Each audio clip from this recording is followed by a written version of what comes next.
देश का विपक्ष हर मोर्चे पर फेल हो रहा है। दिल्ली सेवा बिल पर हारने के बाद विपक्ष अब नो कॉन्फिडेंस मोशन पर भी हार के करीब है। सदन में विपक्ष अपनी पोल खुलवा रहा है। दिल्ली सेवा बिल पर हारने के बाद केजरीवाल की नींद उड़ गई है और केजरीवाल एक के बाद एक फैसले लिए जा रहे हैं। वहीं पार्टी के तमाम नेता तिल मिलाकर मोदी सरकार पर निशाना साध रहे हैं। इस खबर में बताएंगे आपको कि कैसे केजरीवाल एंड कंपनी की बेचैनी पीएम मोदी ने बढ़ा दी है। वहीं कांग्रेस के बारे में भी बात करेंगे कि कैसे राहुल गांधी को संसद में बीजेपी की ओर से दिया गया है करारा जवाब। तो बने रहिए हमारे साथ अंत तक और देखिए हमारी ये खास रिपोर्ट। दिल्ली लोक सेवा बिल राज्यसभा से भी पास हो गया, लेकिन केजरीवाल साहब इस बिल को रोकने की जुग्गत में लगे थे कि किसी तरह बिल सदन के उच्च सदन में पेश हो भी तो पास ना हो। जिस दल के खिलाफ राजनीति कर वो देश की राजनीति में अपना मुकाम बना पाए, बिल को रोकने और मोदी विरोध में राजनीतिक धृतराष्ट्र बनकर उन्हीं की गोद में जा बैठे। और जिन लोगों की राजनीति को लगभग 3 राज्यों में इस नई पार्टी ने खत्म किया, देश की सबसे पुरानी पार्टी ने राजनीतिक विवशता के आगे मजबूर होकर उनको माफ भी कर दिया। सैद्धांतिक समझौता की ऐसी बानगी दिखी कि स्वार्थ भी अपने ऊपर एक बार को शर्मा गया होगा कि ये क्या हो रहा है बाबा, ये क्या हो रहा है। तो शायद केजरीवाल साहब ने कहा होगा कि कुछ नहीं अपने हित की राजनीति हो रही है। अब राज्यसभा में हारने के बाद पार्टी के बड़बोले सांसद संजय सिंह तिल मिलाकर ऐसे बयान दे रहे हैं कि लोग भी हैरान हैं। हार के बाद संजय सिंह को जबरदस्त मिर्ची लगी है।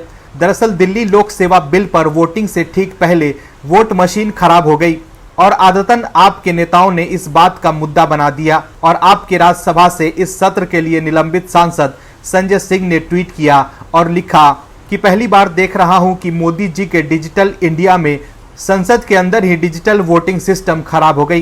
पर्ची से वोटिंग की गई, कोई काउंटिंग एजेंट नहीं था, किसने किसको वोट दिया नहीं मालूम। अमित शाह की अगुवाई में संसद के अंदर हुई घपलेबाजी। वहीं संजय सिंह ने यह भी लिखा कि इंडिया गठबंधन के सभी दलों ने दिल्ली सेवा बिल के खिलाफ भरपूर समर्थन दिया। सभी साथियों का आभार। लोकतंत्र को बचाने की मुहिम जारी रहेगी। 2024 में मोदी शाह की तानाशाही का अंत होगा। इसके अलावा एक और ट्वीट कर संजय सिंह ने लिखा कि अत्यंत गंभीर आरोप, चुनाव जीतने के लिए उग्रवादी संगठनों का सहयोग लेने वाली भाजपा राष्ट्रवादी नहीं बल्कि विनाशवादी है। @गौरव गोगोई। वहीं लोकतंत्र की हत्या को लेकर संजय सिंह बीजेपी पर आरोप लगा रहे थे, तो शायद वो अपनी ही पार्टी का संविधान पढ़ना भूल गए होंगे, जिसमें पार्टी निर्माण के समय ये लिखा हुआ था कि कोई भी व्यक्ति 3 साल और 2 कार्यकाल से अधिक समय तक के लिए पार्टी अध्यक्ष और संयोजक की भूमिका में नहीं रह सकता है। लेकिन आपके नेताओं ने पार्टी के भीतर ही लोकतंत्र की हत्या कर यह लिख दिया कि मौजूदा संयोजक अपने विवेकानुसार पार्टी के संयोजक बने रह सकते हैं, जिसके साथ ही आंदोलन से निकली राजनीतिक दल के सिद्धांतों को तिलांजलि दे दी गई थी। और आज उसी पार्टी के नेता लोकतंत्र और व्यवस्था की बात कर रहे हैं। शायद ऐसी ही लोगों के लिए कबीर ने लिखा था कि बुरा जो देखन मैं चला, बुरा न मिलिया कोई, और जो अपुन मैं देखिया, मुझसे बुरा न कोई। दिल्ली सेवा बिल के पास होने के बाद आम आदमी पार्टी की नींद उड़ी हुई है। केजरीवाल से लेकर पार्टी के तमाम बड़े नेता ऐसे तिलमिलाए हुए हैं जैसे कई बड़े राज बाहर आने वाले हैं। दिल्ली सेवा बिल के राज्यसभा में पास होने के बाद केजरीवाल की घबराहट उनके बयानों में साफ साफ दिखी। केजरीवाल जिस तरह से गुस्से में बीजेपी, पीएम मोदी और गृह मंत्री अमित शाह को कोस रहे थे, उससे यही लग रहा है कि आने वाले समय में बड़ा उलटफेर देखने को मिल सकता है। सवाल है कि केजरीवाल को शीश महल से लेकर शराब घोटाले मामले में कार्रवाई की चिंता सताने लगी है, क्योंकि दिल्ली सेवा बिल पर चर्चा के दौरान गृह मंत्री अमित शाह ने शीश महल का जिक्र कर केजरीवाल पर निशाना साधा था। ऐसे में अगर मोदी सरकार शीश महल मामले में कार्रवाई करती है तो केजरीवाल की मुश्किलें बढ़ सकती है। दरअसल दिल्ली सेवा बिल के पास होने के बाद केजरीवाल सरकार में हलचल तेज हो गई है और केजरीवाल एक के बाद एक कई फैसले ले रहे हैं। और दिल्ली के सीएम अरविंद केजरीवाल ने अपने कैबिनेट में एक बड़ा बदलाव किया है। अब मंत्री आतिशी मारलेना को सर्विस और विजिलेंस डिपार्टमेंट भी दिए गए हैं। गौरतलब है कि एक दिन पहले ही सोमवार को राज्यसभा में दिल्ली सर्विस बिल पास हुआ है। अभी तक ये दोनों विभाग सौरभ भारद्वाज संभाल रहे थे। इसके बारे में सीएम केजरीवाल ने उपराज्यपाल वीके सक्सेना को फाइल भेज दी है। दिल्ली सर्विस बिल के सदन से पास होने के एक दिन बाद केजरीवाल ने यह फैसला लिया है। बता दें कि यह विधेयक केंद्र को राष्ट्रीय राजधानी दिल्ली में नौकरशाहों पर नियंत्रण देगा। यह विधेयक दिल्ली में समूह ए के अधिकारियों के तबादले और तैनाती के लिए प्राधिकार के गठन के लिए लागू अध्यादेश की जगह लेगा। एलजीबी के सक्सेना के कैबिनेट में फेरबदल के प्रस्ताव को जून में मंजूरी दिए जाने के बाद आतिशी को राजस्व, योजना और वित्त विभागों का अतिरिक्त प्रभाव दिया गया था। ये तीनों विभाग पहले परिवहन मंत्री कैलाश गहलोत के पास थे। आतिशी दिल्ली कैबिनेट में एकमात्र महिला मंत्री है। वो अब 14 विभाग संभालेंगी। दिल्ली सरकार में सबसे अधिक विभागों का प्रभार उन्हीं के पास है। राज्यसभा में दिल्ली सर्विस बिल के पास होने के तुरंत बाद सीएम केजरीवाल ने ये कहा कि यह भारत के लोकतंत्र के लिए काला दिन है और बीजेपी की केंद्र सरकार पिछले दरवाजे से सत्ता हथियाने की कोशिश कर रही है। अब सवाल है कि दिल्ली सेवा विधेयक पर हारने के बाद केजरीवाल ने अचानक ये फैसला क्यों लिया है? क्यों केजरीवाल ने अचानक ही अपने कैबिनेट में फेरबदल किया है? हालांकि कैबिनेट में फेरबदल करना मुख्यमंत्री का अधिकार है। हालांकि दिल्ली सेवा बिल के पास होने के तुरंत बाद लिए गए इस फैसले के टाइमिंग पर सवाल उठ रहा है।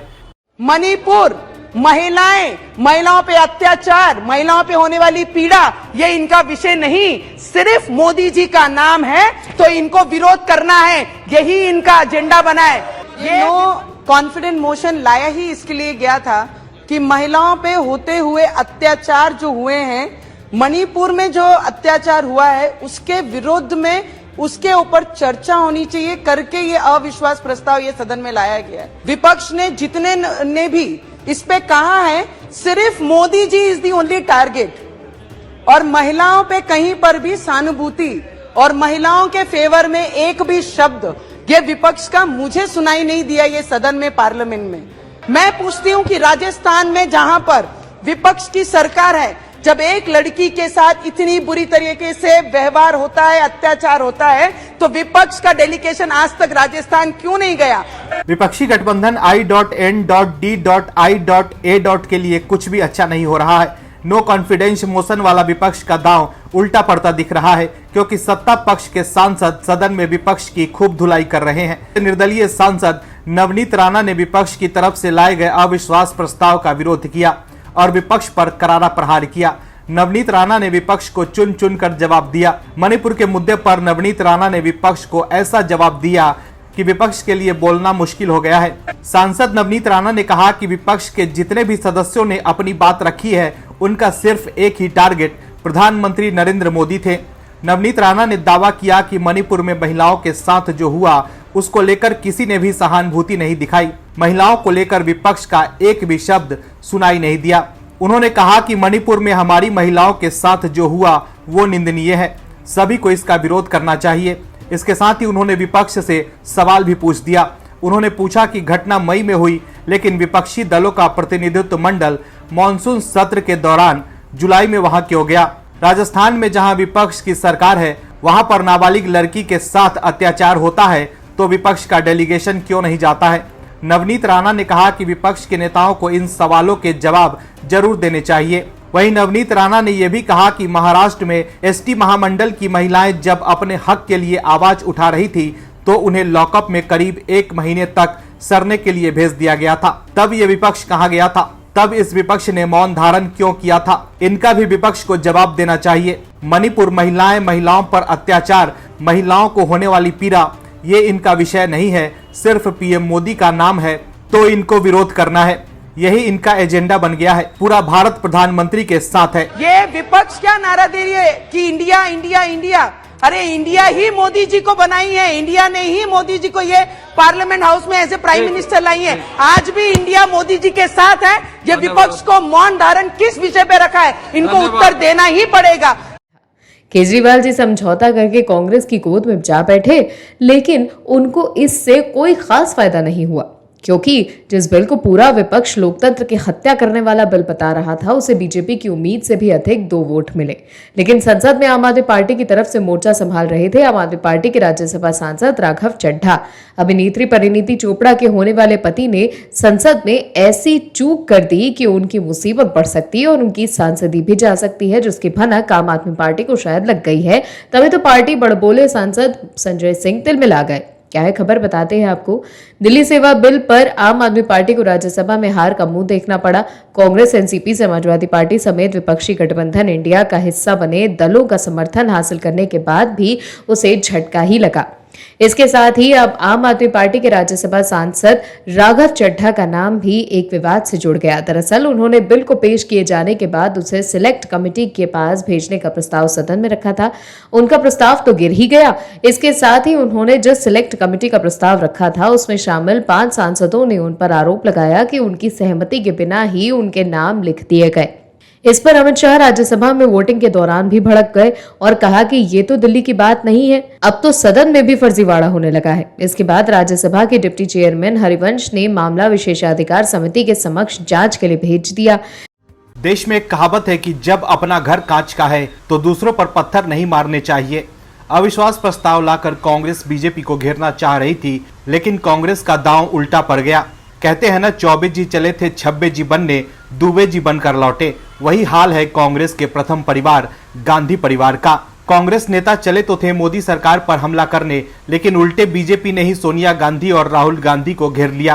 कांग्रेस ने सोचा नहीं होगा कि बीजेपी इस तरह से गांधी परिवार को निशाने पर लेगी। बीजेपी ने सोनिया गांधी के साथ उनके बेटे राहुल और दामाद पर ऐसा सवाल पूछ लिया, जिसके बाद महोदया सोनिया गांधी और कांग्रेस के लिए असहज स्थिति हो गई और संसद ठहाकों से गूंज उठा, जिसके बाद कांग्रेस तिलमिला गई। क्या है खबर, बताते हैं आपको। दरअसल केंद्र की नरेंद्र मोदी सरकार के खिलाफ दूसरे अविश्वास प्रस्ताव पर लोकसभा में बहस हुई। कांग्रेस सांसद गौरव गोगोई ने इस प्रस्ताव को सदन में पेश किया। प्रस्ताव पर चर्चा के दौरान बीजेपी की तरफ से सांसद निशिकांत दुबे ने सबसे पहले अपनी बात रखी। उन्होंने अविश्वास प्रस्ताव का विरोध किया और कहा कि यह प्रस्ताव इसलिए लाया गया है क्योंकि कांग्रेस की पूर्व अध्यक्ष सोनिया गांधी जी को अपने बेटे राहुल को सेट करना है और दामाद रॉबर्ट वाड्रा को भेंट करना है। आप भी सुनिए बीजेपी सांसद ने क्या कहा। अविश्वास प्रस्ताव किस लिए आया? यहाँ सोनिया जी बैठी हुई हैं। सोनिया जी का मैं बड़ा सम्मान करता हूं सर। सोनिया जी, मुझे जो लगता है कि उनके पार्टी की उनकी 2 मनस्थिति है। वो एक हिंदू सभ्यता संस्कृति में बिलीव कर रही हैं, इसीलिए अलौकिका पंडिता की तरह जो पूरा किताब में लिखा हुआ है कि क्या क्या करना चाहिए एक भारतीय नारी को, उसका पूरा का पूरा पिक्चर सोनिया जी देती है। उनको 2 काम करना है, बेटे को सेट करना है और दामाद को भेंट करना है।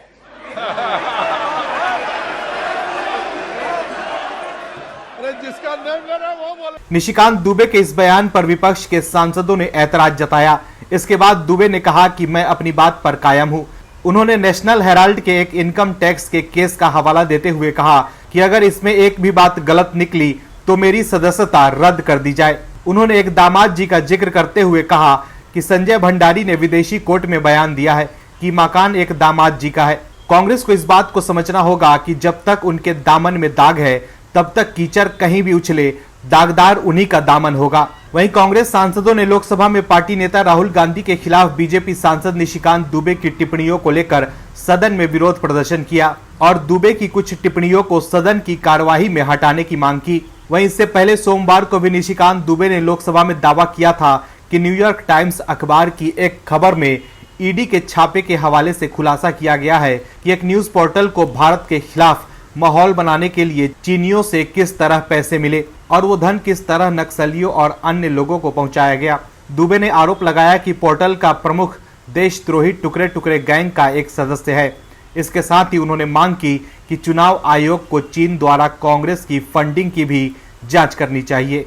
विपक्षी गठबंधन में केजरीवाल के साथ शामिल कांग्रेस की ओर से ऐसी खबर आई है जो केजरीवाल को चुभेगी जरूर।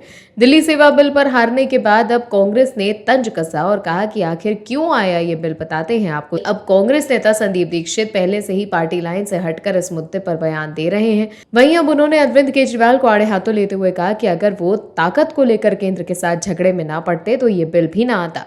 राज्यसभा से बिल पास होने के बाद एक वीडियो संदेश जारी करके संदीप दीक्षित ने कहा कि अगर केजरीवाल सेवाओं के नियंत्रण को लेकर के केंद्र के साथ झगड़े में ना पड़े होते तो सरकार इस तरह का बिल कभी ना लाती। एक समय था जब दिल्ली में केंद्र और दिल्ली सरकार का आपसी नियंत्रण होता था, सब कुछ ठीक चल रहा था, लेकिन दुर्भाग्य से 2014 में अरविंद केजरीवाल आ गए और राजनीति शुरू कर दी। वो केंद्र के साथ ताकत के झगड़े में पड़ गए और लोगों के हित को भूल गए, इसलिए केंद्र ये बिल लेकर के आ गया।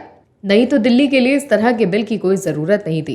कांग्रेस के वरिष्ठ नेता संदीप दीक्षित ने कहा कि लोगों के लिए काम करने के बजाय दिल्ली की सरकार राजनीति फायदा कर रही है। अब मुझे यही उम्मीद है कि केजरीवाल दिल्ली शहर के विकास के लिए काम करेंगे। हालांकि अभी वो बिल पास होने के बाद और भी ज्यादा राजनीतिक बयान देंगे। केजरीवाल सरकार ने काम से अधिक विवाद किया है, तो देखा आपने कैसे विपक्षी गठबंधन में शामिल कांग्रेस के नेता केजरीवाल को आईना दिखाने का काम कर रहे हैं। प्रधानमंत्री मोदी से मुकाबला करने के लिए कांग्रेस ने केजरीवाल से हाथ मिला लिया है, लेकिन पार्टी के कई वरिष्ठ नेताओं को ये रास नहीं आ रहा। और भी वीडियोस देखने के लिए चैनल को सब्सक्राइब करें और बेल आइकन को दबाएं।